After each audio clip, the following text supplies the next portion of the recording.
eh bien, il y a une évolution dans l'économie actuelle considérable. On parle de la nouvelle économie, on parle de l'économie collaborative, on parle de l'économie sociale et solidaire. L'ubérisation de l'économie. Alors c'est, pour prendre un terme, l'ubérisation, puisqu'on voit fleurir plein d'entreprises qui sont... Qu'est-ce qui se passe? Je crois que nous vivons une véritable révolution. Et cette révolution, elle part du fait que dans quelques années, eh bien, individuellement, nous serons capables de produire notre propre énergie, qui sera une énergie verte et qui se échangera avec tous les autres producteurs d'énergie. Nous sommes dès maintenant capables de communiquer avec le monde entier au travers d'Internet et de tout cet outil de digitalisation. Demain, grâce aux imprimantes 3D qui sont de plus en plus capables de travailler de n'importe quel matériau, eh bien, nous pourrons avoir une production. Et par conséquent, on s'en va vers une économie individuelle, une économie d'entrepreneurs connectés individuels.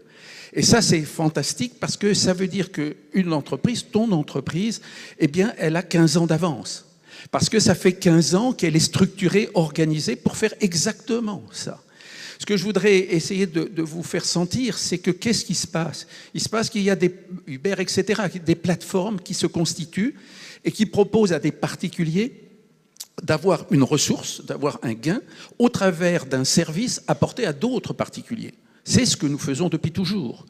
Et cette nouvelle économie, elle a besoin, si vous voulez, d'être structurée, d'être encadrée. J'ai assisté à des tas de réunions, y compris par le ministère du Commerce.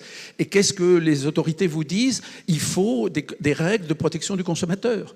Il faut des statuts sociaux. Et on est en train de se demander s'il ne faut pas redynamiser l'auto-entrepreneur.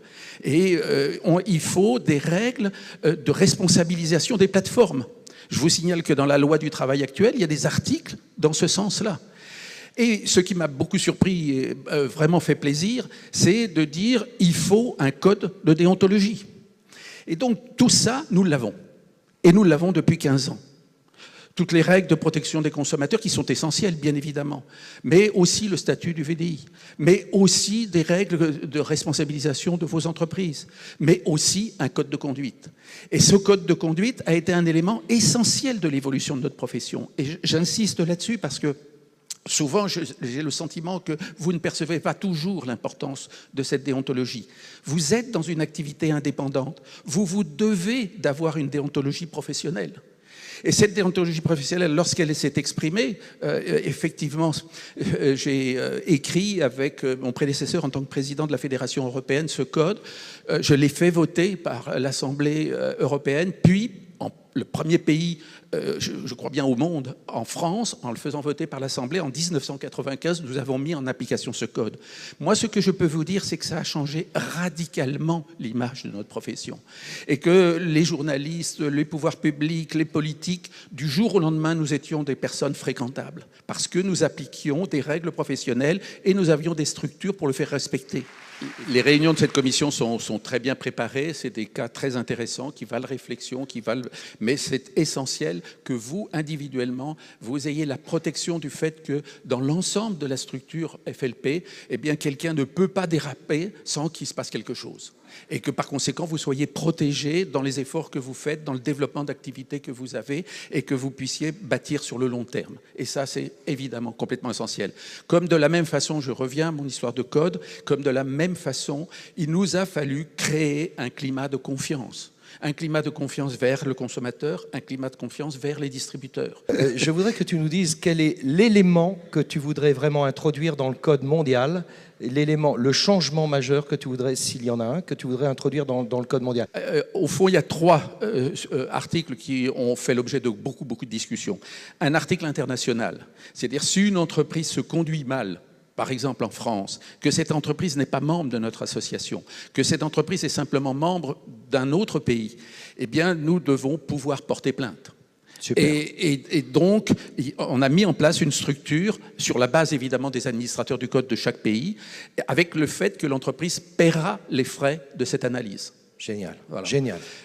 Donc, si vous voulez, une véritable solution nous permettant de combattre ce genre de situation. Super. L'autre aspect, si tu veux, c'est de bien redéfinir, et ça me faisait plaisir d'entendre ça tout à l'heure, que notre activité, les gains dans notre activité passent par la vente à des clients. Absolument. passe par la vente à des clients. Et que par conséquent, individuellement, vous êtes dans une entreprise de la distribution, faites de la distribution.